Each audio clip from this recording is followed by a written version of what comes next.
Hi everybody, this is Mike Pfeiffer. I'm going to show you how I hang a sheet of sheetrock in here by myself. There's a lot of YouTube videos on how to do it. I came up with this little idea based on some other ones that were out there. Maybe somebody's done one like this. But anyways, I started out by mounting a 2x4. It doesn't have to be a full 8 feet. It could be 4 feet, 6 feet. Probably 6 foot would be good. Anyway, screwed it just down about 3/4 of an inch from my rafters up there, and then I'll show you what I do next.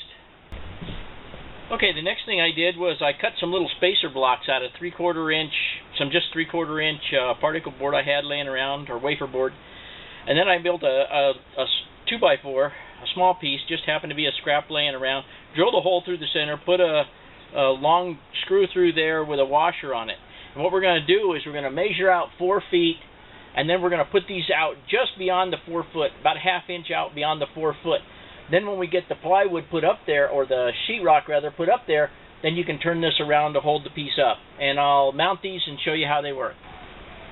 Okay, there you go. I measured out 4 feet. The blocks are placed sideways, just beyond the 4 foot mark, about an inch or so. You can see there, I don't know if you can see the marks I made, but anyway, let's go ahead and put the sheet up there and see what happens.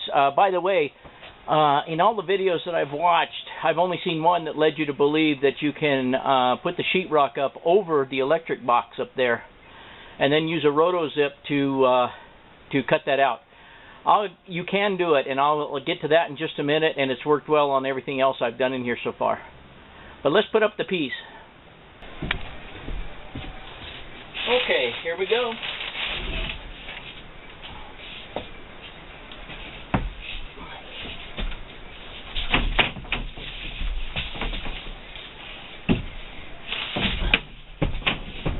You just put it up against the back wall, lay it up against the 2x4, keep pressure on it towards the 2x4, tilt it up, hopefully you have your ladder handy, and then you just go ahead and push it on up.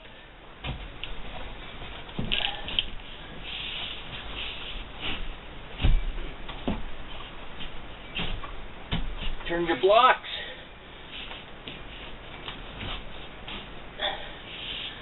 There you are. Now you can make adjustments to it wherever you want. But the next thing we'll do is get into how I locate where that electrical is. You can see that I didn't mark the panel. And you're probably wondering how am I going to find it. I'll show you. Okay guys, I was just talking about how to find where my box is up there and use the roto-zip. What I did before and I should have included this, but what I did before I put any of the sheetrock up was I went to each one of the individual boxes, and I had to have my wife help me, but I held the plumb bob in the center of the box with my thumb and let it hang until I centered it on the floor here from up above. And once it was centered, I had her draw a dot on the floor and a little X. What that does is once the panel's up there, I can go up there and I can move this plumb bob around until I am in line with where the box is, and then I just cut a little hole until I can verify exactly where I'm at in the box. I stick the roto-zip in there and boot around the metal box, and what you wind up with is something like, I'll show you one of the boxes I've already cut. Okay, this is one of the boxes that I've already cut in the other section of the room. And I hung the plumb bob from there down to my reference mark on the floor before the hole was cut. Then I used the roto-zip, and this is what I wound up with.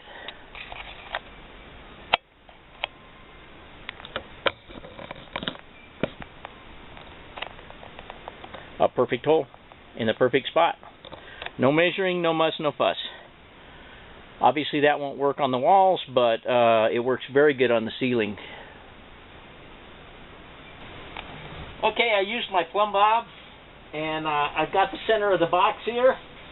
Now let's use the zip, and I'll go over, find the edge of the box, and go right around the box. Hopefully.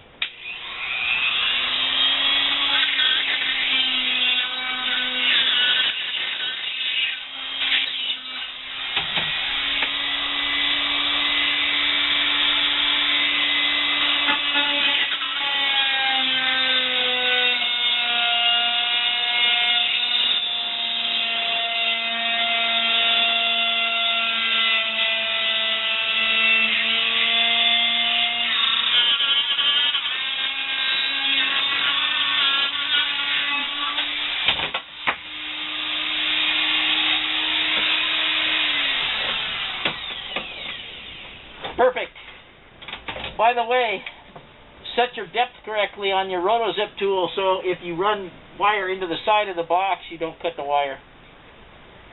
That's it for the hole.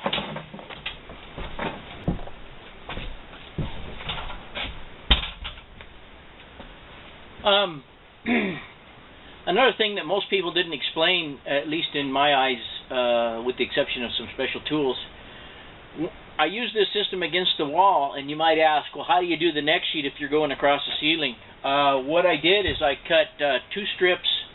I just happened to have some, looks like, I don't know what it is, 1/2-inch plywood, and I had these strips just laying out there, and they're about 6 feet long, maybe a little less. And what I do is I put one of them up and just screw it into the to the rafters, just about 1/4 of an inch back from the edge of the sheet. Okay, one of them. Then I stack the second one on top of it, like so, so that I have a lip here, plus I have a 1/2-inch gap here. Okay. And I usually leave the width of a 2x4 gap there. And then that gets screwed to the second board. And it's time consuming, but if you're doing this by yourself, it's just something you have to do. That goes up there like so, okay? Then when you put your sheet up there, and the reason it's 6 feet is that way you can see if you butt your pieces up by looking at the ends, you can see whether it's butted up to the next sheet. Then when I go to screw it up there, and I want to make sure that it's tied up against the board, I happen to have some little 1/4-inch pieces, and you can just slide them in between the bottom 1/2-incher. You just run them in between the sheetrock, like so, and slide them in on top of the sheetrock. That lifts the sheetrock up against the rafters, and then you can go ahead and screw that. And you use the same block method on the other end that I used here. Obviously, when you get to the other wall, unless you have a full sheet, you're just going to be using a partial sheet anyways, and you can usually get them up by yourself. But that's how I do it out here in the middle. It's just a matter of stacking up some short pieces. And of course, you'll wind up with a couple extra holes to patch, but to save yourself having to find somebody else to help you do it, it's worth the effort. Okay guys, the rest of this just involves putting all the screws in.